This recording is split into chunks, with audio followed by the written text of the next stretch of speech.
Partidos de oposición acusan una reforma tributaria encubierta a propósito del proyecto de reconstrucción nacional que será presentado por el presidente Kast este miércoles en cadena nacional. Hoy el ministro de Hacienda, Jorge Quirós, defendió una eventual rebaja del impuesto corporativo, negando que se trate de una iniciativa que busque beneficiar a los más ricos.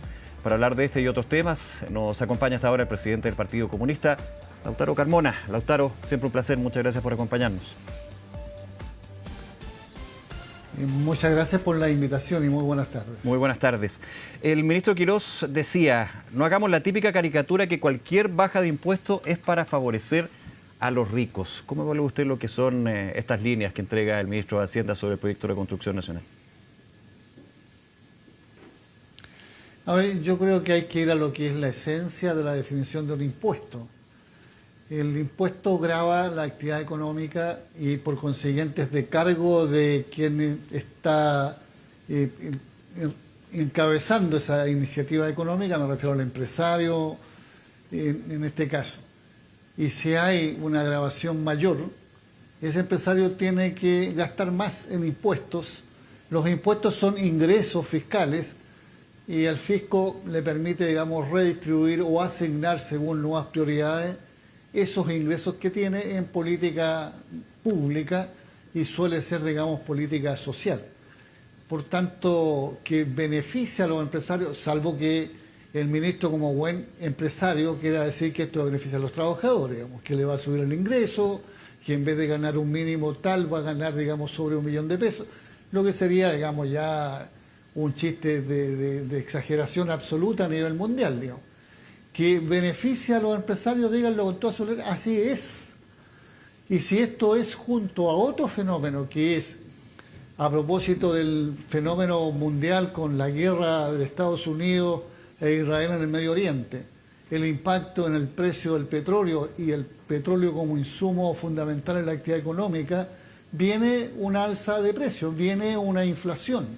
La inflación significa que si no hay indexación automática de los salarios, es bajar los salarios, es poder comprar menos con el mismo salario. Entonces, por una parte, a no ser que de nuevo digan que eso beneficia a los trabajadores van a cargar sobre sus espaldas con el costo de la crisis mundial y por otro lado, los empresarios van a tener mejores ingresos porque la brecha que gastan en impuestos es menor.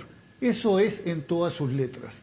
Y cuando eso ocurre, cuando esa es la motivación que tiene un proyecto de ley, la verdad es que si uno entiende que la reforma es igual en sinónimo a cambios, y los cambios son sinónimos en general en política pública, cosas positivas, esta sería una reforma regresiva, o sea, sería una contrarreforma que beneficia a los que son dueños del gran capital, no beneficia al pyme que tiene que a su vez pagar las consecuencias del aumento del costo de la vida, por ejemplo.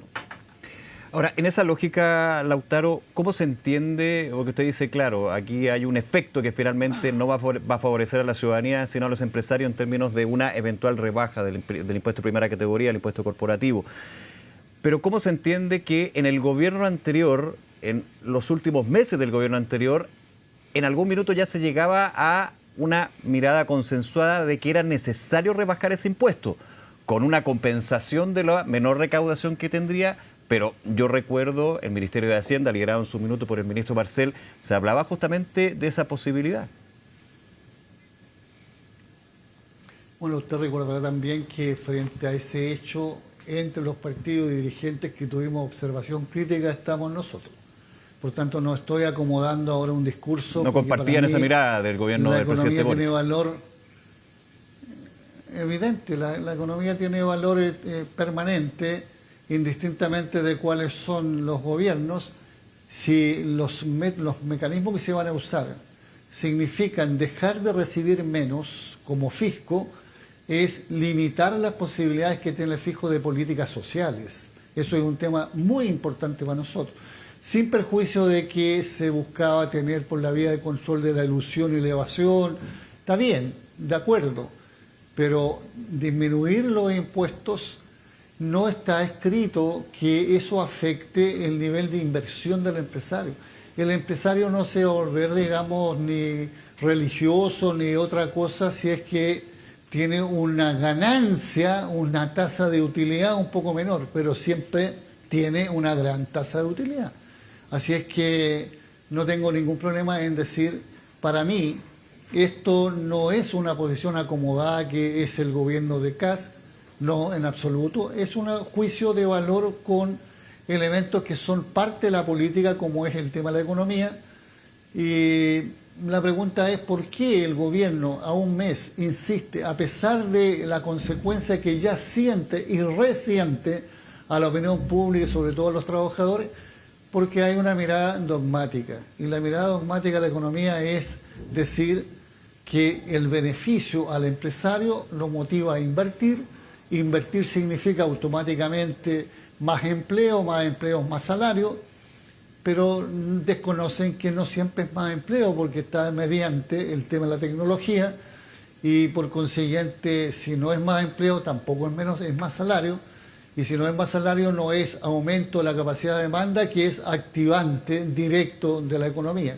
Es decir, ojo con lo que se quiera instalar como verdad absoluta y a priori.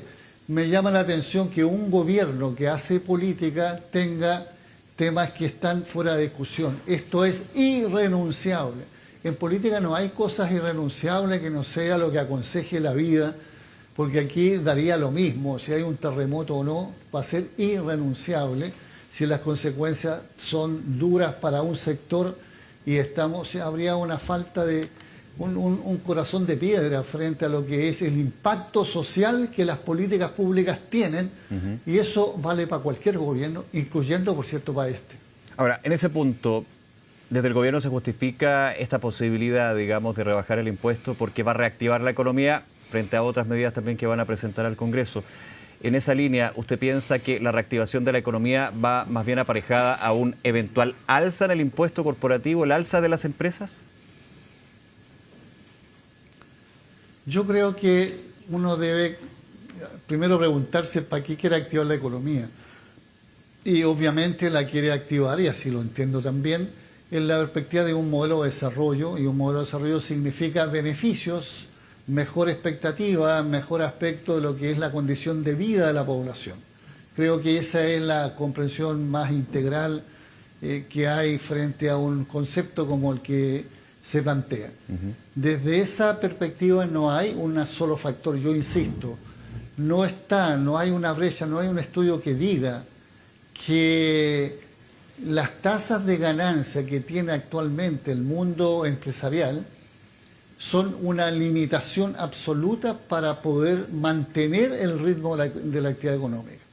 Creo que mejor preocuparnos de qué pasa con la productividad, de qué pasa con la plenitud de la capacidad de demanda que tiene la masa salarial, que también es activa la economía, y no solo quedarnos en un factor exclusivo y único, que es el que más ganancia, por tanto menos impuestos, mecánicamente significa más inversión.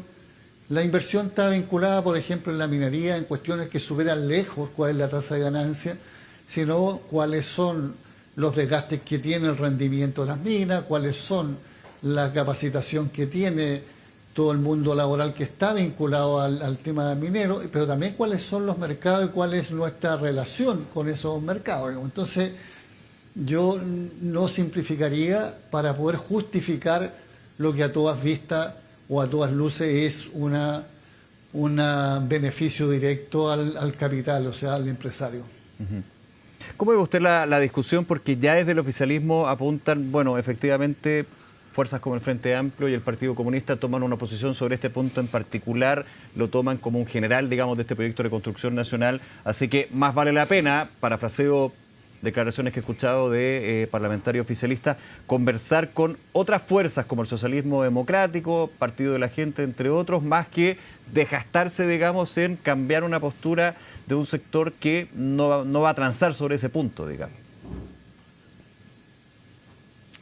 Nosotros tenemos por fin, primero, transparentar nuestra mirada y nuestra posición. Yo no puedo determinar mi posición en la primera manifestación en función de cuáles son las posibilidades de penetración que tenga la gestión de gobierno respecto a otros sectores políticos que tienen su propia autonomía e independencia frente a esas presiones.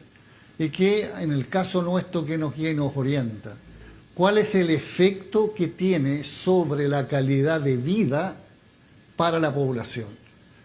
Y que si alguien cree que todas las últimas mediciones de un hecho como ese, de la preocupación grande y creciente que hay en la población sobre las medidas económicas y que se mide en distintas encuestas, en una fuerte crítica y cuestionamiento a la validación y valoración del gobierno, incluyendo del presidente, que son operaciones que tienen que ver con acuerdos reservados del Partido Comunista o de otras fuerzas de izquierda, de verdad se está haciendo leso.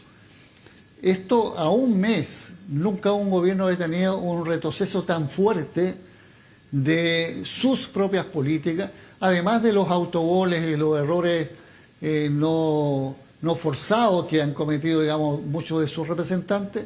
Está los anuncios que hace de mutuo propio del gobierno y que no tiene ninguna empatía con tratar de explicarle siquiera al mundo popular que votó por este gobierno, porque este gobierno sacó una votación muy alta, y que hoy día se está desafectando porque lo hizo, no porque tuvo una posición de derecha, sino porque sentía que había una posibilidad hipotética de mejorar su condición de vida. Ahora, dentro de eso, medidas, porque estamos en esta situación, ¿no? En lo que es el costo de la vida versus lo que son iniciativas por parte del gobierno que vamos a conocer en detalle con respecto a rebajas de impuestos, no a las personas, sino a las empresas, por ejemplo. Usted entiendo que ha mencionado medidas como, por ejemplo, para estudiar, temporalmente congelar la UEF. ¿Está todavía en esa línea, Lautaro, de que podría ser efectivo? Y lo planteo también en el riesgo que tiene el congelar precios o unidades financieras, como por ejemplo puede ser la unidad de fomento. Ya lo vivimos con el tema de la electricidad. Yo sé que son mundos distintos, pero en la teoría económica se basan igualmente en términos de que si uno suspende o congela algo, finalmente igual va a tener que después asumir ese punto. A ver, yo quisiera, en vez de imaginar que las medidas que propongamos son buscar un punto de encuentro para satisfacer la política que está llevando adelante el gobierno, que se entienda como una demostración clara y concreta que hacemos un gran esfuerzo por representar una impotencia, una angustia de la población, que lo que le importa es ver cómo no se afecta su condición de vida. Ya tenemos un crecimiento, sobre todo en la capa media, del gasto familiar por la vía de los precios del petróleo y los precios en consecuencia que van a haber en la canasta básica. Si a eso uno le agrega que tienen deudas, que pagan arriendo o dividendos, que pagan cuotas del auto, que pagan etcétera, y todo eso está indicado en UEF, una política focalizada que tenga carácter social, que está dirigida abiertamente a esos sectores, es una señal de significación y de que hay un humanismo elemental de preocuparse de ese mundo. Lo mismo pasa, por ejemplo, si se plantea indexar el salario mínimo para que no pierda poder adquisitivo y que el crecimiento que tuvo en el gobierno anterior se mantenga vigente.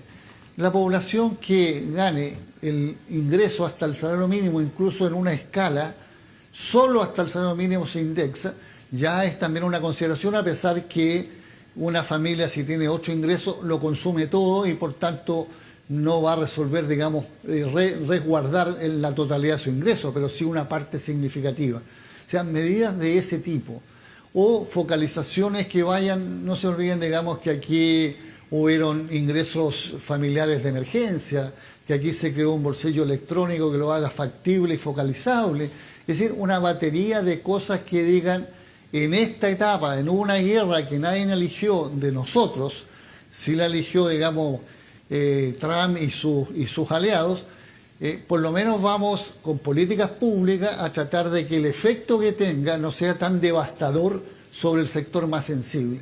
Eso es políticamente, ya no medida económica, políticamente una buena señal.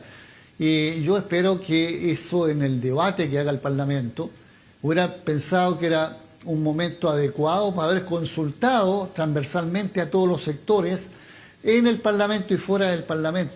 Hablaba en la mañana con los alcaldes, hablábamos como una mesa política de oposición, y los alcaldes decían, bueno, se anunció entre focalizar la asignación, por ejemplo, de combustibles con valor del balón de gas a un precio menor.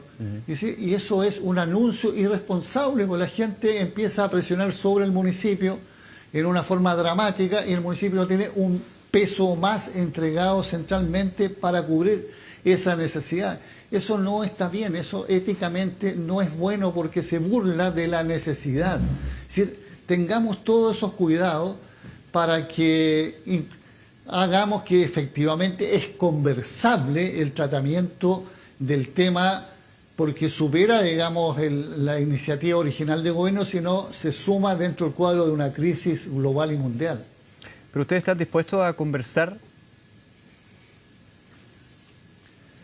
Pero, por cierto, en la política siempre ha habido disposición a intercambiar, y para eso, digamos, están los representantes. Sí, lo que pasa es que hasta ahora no le he escuchado nada bueno del gobierno en términos de las medidas. O nada rescatable, digamos, lo pongo así. Pero es que yo no...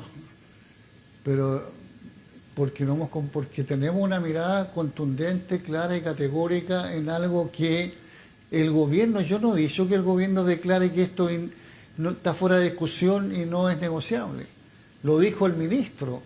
Yo no he dicho que cualquier cosa distinta a lo que se plantee es afectar, digamos, no sé, estratégicamente la definición de periodo de emergencia. Yo no inventé que hubiera un periodo de emergencia.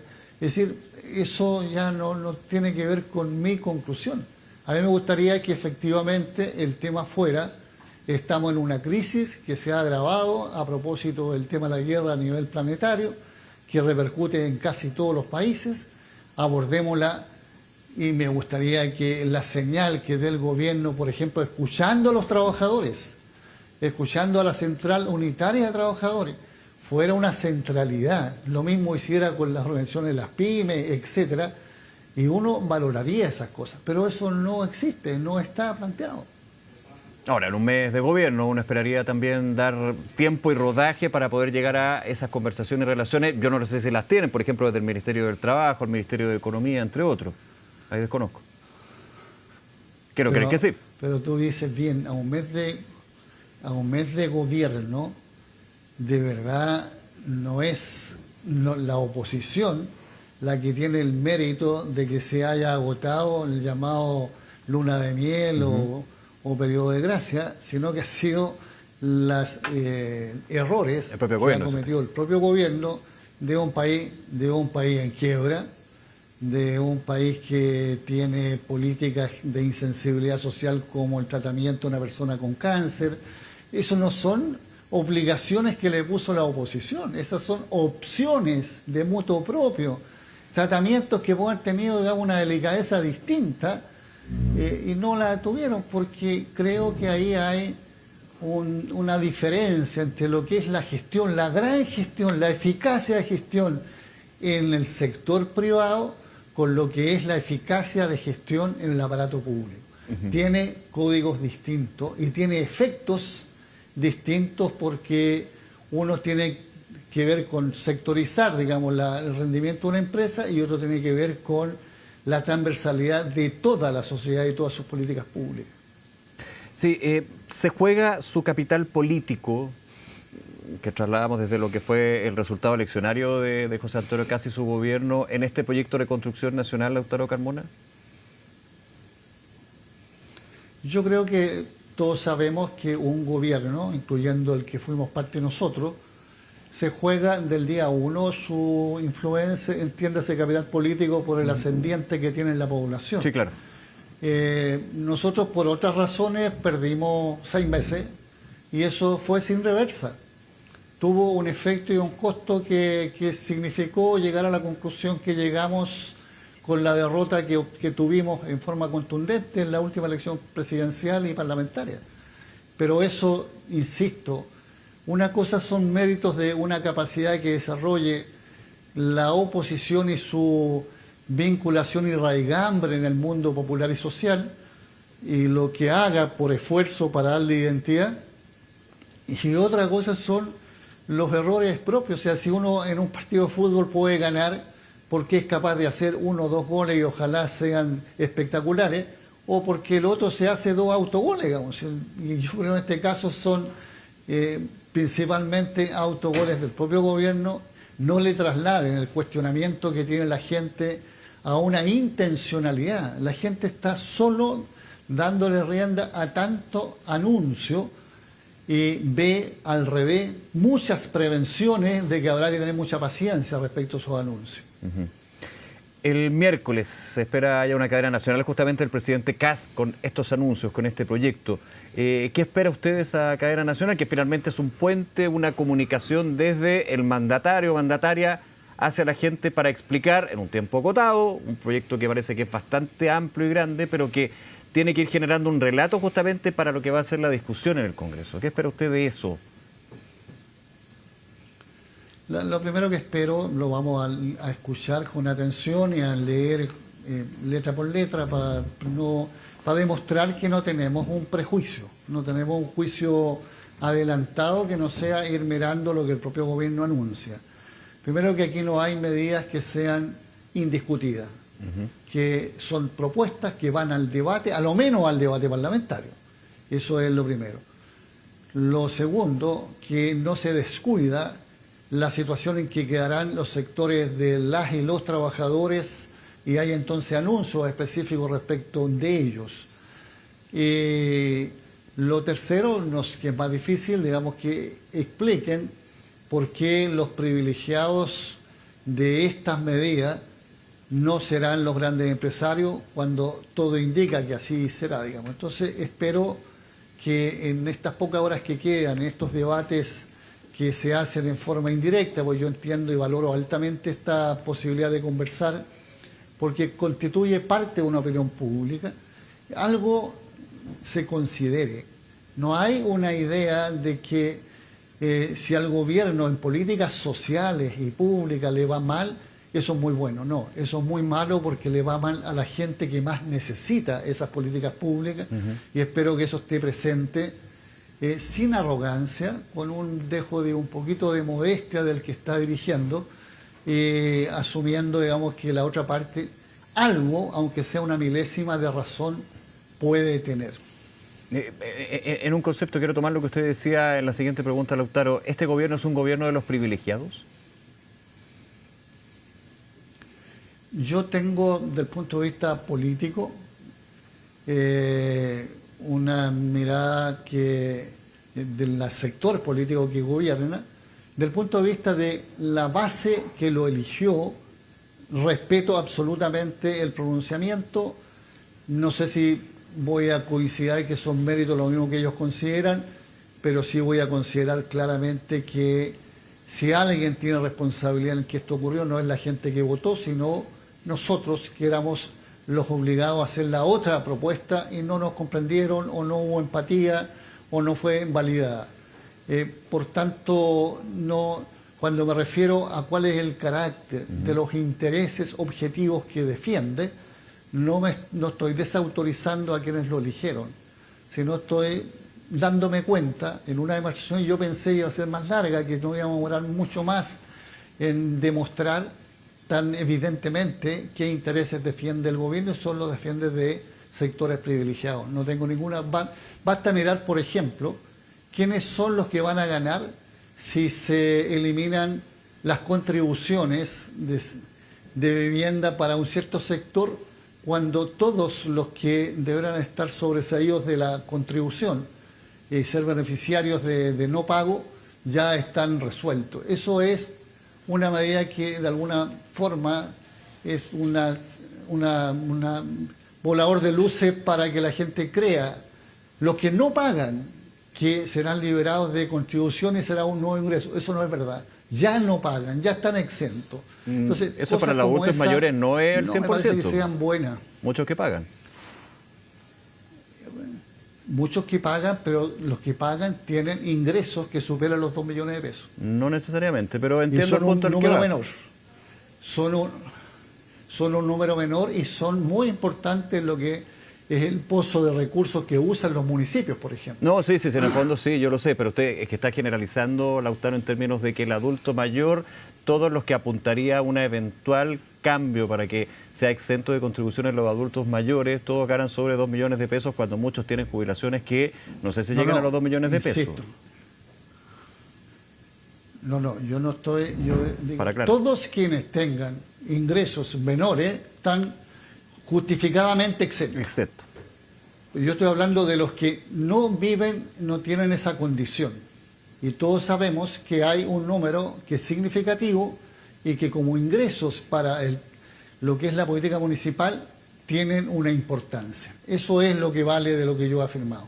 No tengo por fin de inventarle nada a la realidad porque creo que es tan cruda que no hace falta, digamos, mejor mirarla tal cual es. Lautaro Carmona, presidente del Partido Comunista, como siempre, gracias por su tiempo y conversar con Canal 24 Horas, Lautaro. Que esté muy bien.